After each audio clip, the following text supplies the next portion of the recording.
Bonjour, heureux de vous retrouver, que le Seigneur vous bénisse. J'espère que vous avez bien dormi cette nuit. Si votre journée a déjà commencé depuis quelque temps, j'espère que vous l'avez bien démarré. En tout cas, que Dieu vous garde, que Dieu vous bénisse et que sa parole vous conduise. Alors, j'aimerais lire avec vous, nous sommes avec Abraham et qui vient secourir Lot, car Lot a été emmené dans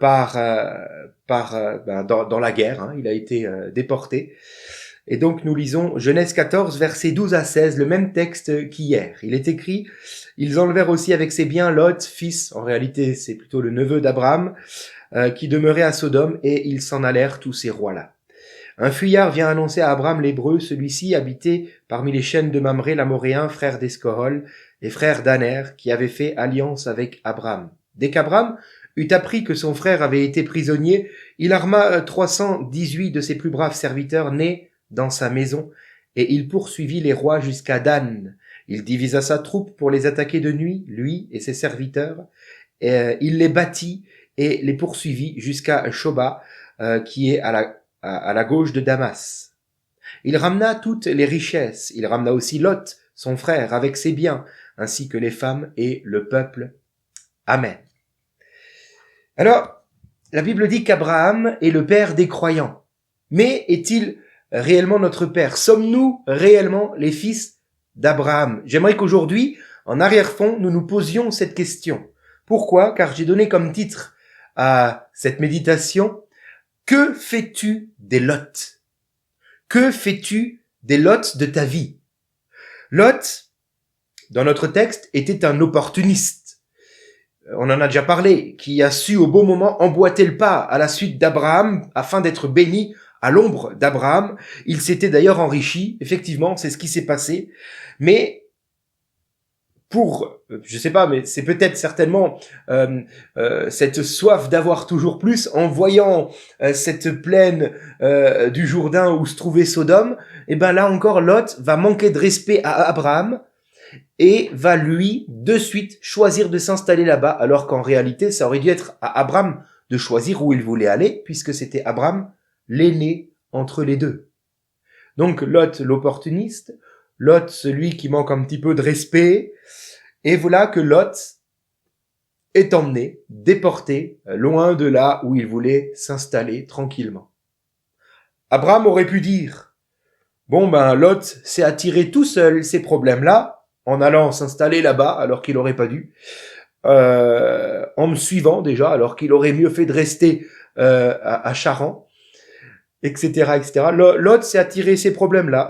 Abraham aurait pu se dire cela, vous voyez. Il aurait pu se dire, maintenant, il a qu'à se débrouiller. Hein? Ça lui apprendra finalement. Est-ce que nous réagissons de cette manière-là vis-à-vis de certaines personnes qui nous entourent? Il a qu'à en tirer les bonnes leçons maintenant. Vous voyez? En réalité, Abraham ne va pas du tout raisonner de cette manière-là. Abraham, apprenant la nouvelle que Lot, son neveu, a été emmené, capturé par des étrangers, de suite, Abraham se lève pour secourir Lot. De suite, il va armer 318 de ses plus vaillants serviteurs nés dans sa maison, et avec eux, Abraham va combattre.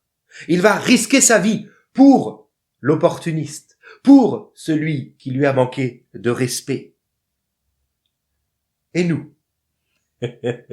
Comment réagissons-nous face aux Lot de nos vies, face à ceux qui n'en font qu'à leur tête, face à ceux qui n'écoutent pas forcément nos conseils ou les conseils des autres?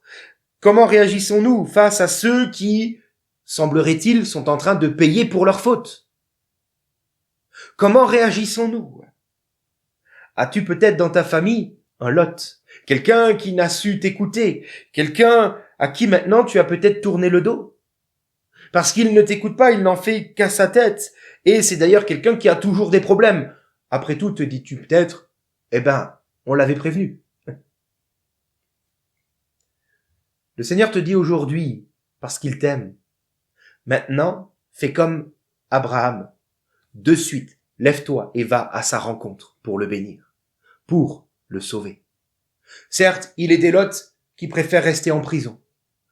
Mais notre part et de les rejoindre en prison, afin de leur montrer l'amour du Seigneur. Même s'ils ne veulent pas changer. As-tu dans ta famille une telle personne? As-tu, au jour d'aujourd'hui, choisi de lui tourner le dos, parce qu'après tout, il n'en fait qu'à sa tête? Le Seigneur te dit, ce n'est pas à toi de juger. Va et continue d'aimer, continue d'aider. Connais-tu peut-être quelqu'un comme Lot qui est en dehors de ta famille? Comment réagis-tu envers lui? Alors oui, posons-nous cette question. Sommes-nous réellement les enfants d'Abraham? Réagissons-nous comme lui? Car cette réaction qu'avait Abraham est la réaction que Dieu attend des hommes de foi. Alors voyons un petit peu comment Dieu a fait avec nous. Il est écrit dans Romains 5, versets 7 et 8, « Quelqu'un peut-être mourrait pour un homme de bien, mais Dieu prouve son amour envers nous en ce que lorsque nous étions encore des pécheurs, Christ est mort pour nous. » Être pécheur, cela ne veut dire ni plus ni moins qu'en faire qu'à sa tête, sans vouloir écouter les conseils de Dieu. Autrement dit, nous étions tous des Lots au regard de Dieu.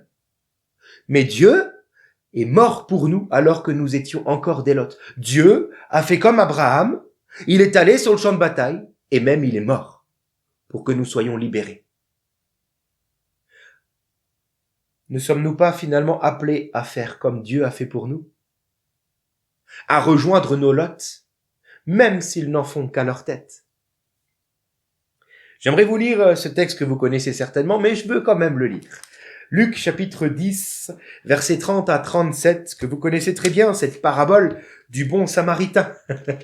Il est écrit ceci, Jésus reprit la parole et dit, « Un homme descendit de Jérusalem à Jéricho. Il tomba au milieu de brigands qui le dépouillèrent, le chargèrent de coups et s'en allèrent, le laissant à demi-mort. Un sacrificateur qui, fortuitement descendait par le même chemin, ayant vu cet homme, passa outre. » Parlons d'un serviteur de Dieu. Un lévite qui arriva aussi dans ce lieu, là encore, il sert le Seigneur, l'ayant vu, passa outre. Mais un samaritain, autrement dit, quelqu'un qui n'est pas juif, n'est-ce pas? Un samaritain qui voyageait, étant venu là, fut ému de compassion lorsqu'il vit cet homme à demi-mort. Il s'approcha, banda ses plaies et versa de l'huile et du vin, afin d'apaiser la douleur. Puis il le mit sur sa propre monture, le conduisit à une hôtellerie et prit soin de lui. Le lendemain, il tira 2 deniers, les donna à l'hôte et dit, « Aie soin de lui, et ce que tu dépenseras de plus que ces 2 deniers que je te donne, je te le rendrai à mon retour. » Lequel de ces 3 te semble avoir été le prochain de celui qui était tombé au milieu des brigands? Demanda le Seigneur. C'est celui qui a exercé la miséricorde envers lui, répondit le docteur de la loi. Et Jésus lui dit, et il nous dit à nous aussi, va et fais de même. Y a-t-il un Lot de notre entourage, que ce soit dans notre famille ou extérieur à notre famille? Qu'est-ce qui nous empêche, finalement, de lui venir en aide? J'ose dire, est-ce notre égoïsme? Est-ce notre agenda surchargé? On n'a pas le temps de s'arrêter.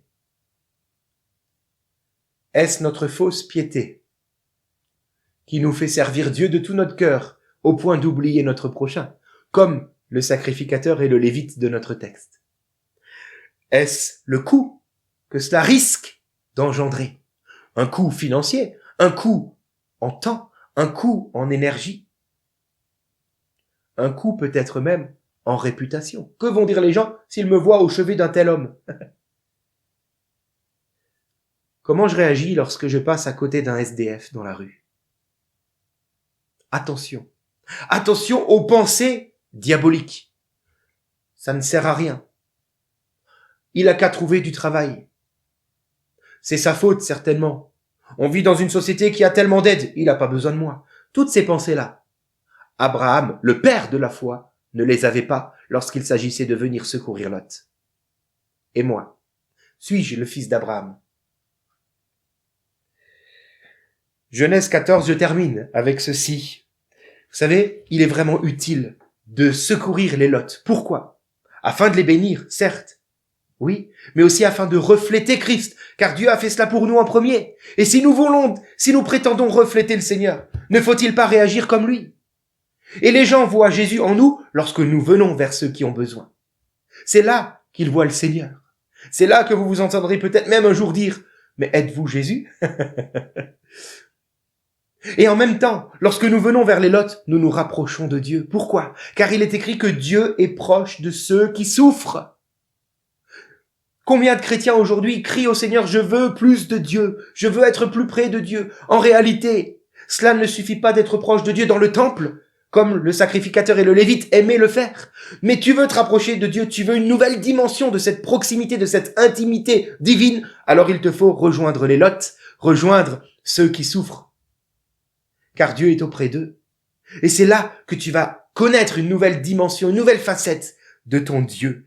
Et d'ailleurs, c'est le texte que j'aimerais lire pour terminer. Nous revenons dans Genèse 14 et nous lisons les trois versets suivants. À partir du verset 17, il est écrit « Après qu'Abraham fut revenu vainqueur de Kedorlaomer et des rois qui étaient avec lui, le roi de Sodome sortit à sa rencontre dans la vallée de Chavé qui est dans la vallée du roi. Et Melchisédek, roi de Salem, nous reparlerons de lui demain. Melchisédek, roi de Salem, fit apporter du pain et du vin. Il était sacrificateur du Dieu Très-Haut. Il bénit Abraham et dit, béni soit Abraham par le Dieu Très-Haut, maître du ciel et de la terre. Amen. Je comprends finalement que lorsque, à l'instar d'Abraham, je reviens du chant du bon samaritain, d'avoir secouru mes lots, lorsque je m'en reviens vainqueur de cela, alors quelqu'un m'attend avec du pain et du vin. Melchisédek, le roi et le sacrificateur, qui n'est autre que notre Jésus-Christ, qui nous attend avec le pain et le vin, c'est-à-dire avec une intimité, un tête-à-tête avec lui, encore plus proche que ceux que nous pouvions connaître jusqu'alors. C'est là que nous sommes bénis, sur le chemin qui rencontre les lots. Seigneur, je prie donc que tu nous permettes aujourd'hui de rencontrer les lots de nos familles ou de nos entourages. Et que nous ne détournions pas nos regards, que nous ne tournions pas notre dos, mais comme Abraham, que de suite nous nous mettions en marche pour les aider, pour les secourir, selon ce que tu nous montreras, selon ce que tu nous mettras à cœur. Garde-nous des pensées mauvaises et diaboliques qui veulent nous détourner de ces lots, et donne-nous au contraire d'emboîter le pas de la foi, à l'image du Père de la foi, Abraham. Merci Seigneur. Amen. Que Dieu vous bénisse, et je vous dis à demain.